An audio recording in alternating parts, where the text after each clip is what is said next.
So for the good, I picked the 22-yard touchdown by Haskins on 3rd and 1 with 6.5 minutes left in the first half. And the reason I picked this is I think this is a good example of Gaddis' offensive philosophy to get a playmaker the ball with only one defender. So you see some good blocks here. You see Vistardis and Keegan really get some good blocks here. And you see some rough blocks here. You see Honeyford and Jones struggle to get their blocks, but they do good enough. And this illustrates that the blockers do not have to win every block, they just can't lose. And Gaddis' philosophy is to eliminate 10 of the defenders by blocking in conflict to isolate a single defender against a Michigan playmaker. The blockers do what they need to do, and Haskins is isolated against the safety there. Haskins does what he needs to do and beats the one guy left, and finishes for a score.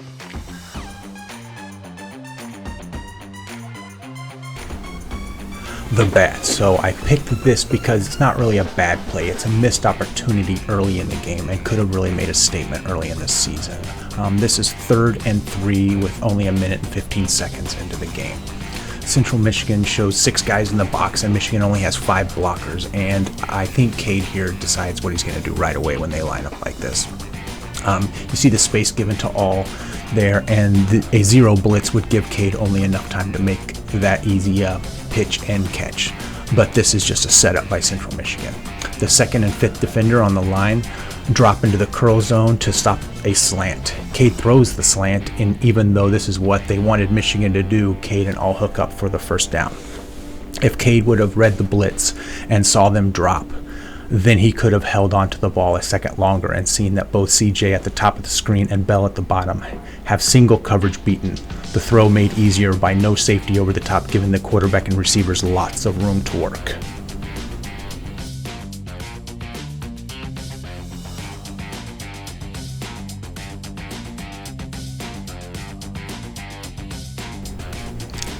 The ugly. So I picked this one because of a couple players doing the wrong thing can turn into a big play, and it's just discipline stuff here. It's 2nd and 12, about halfway through the 3rd quarter.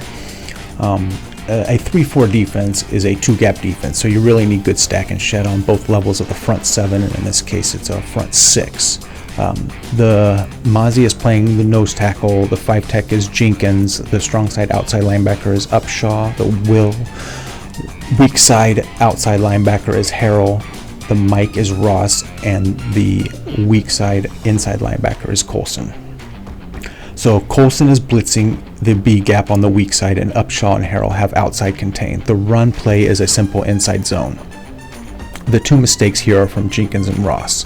Both decide to pick a side, and it allows the running back to get a pretty big gain, and if they would have just done what is likely taught to them, it could have been minimal. The first thing is Jenkins. He comes off wide and allows the tackle to swing his butt over to shield him away from the shed.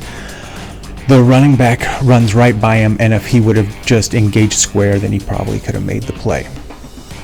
Ross, though, makes 2 mistakes here. First, he doesn't meet the lead blocker strong to stuff the hole, and then he tries to sidestep the blocker, allowing him to be cleared from the play entirely. Correctly, this should have been Ross charging forward to block the hole, making the running back stall, which would have allowed Mozzie, who did play the lineman correctly, to make the play, or if Jenkins would have been in the right position, then he would have. Or by himself by reading the running back and then grabbing the legs of him as he passes for just a few yards instead of around 20.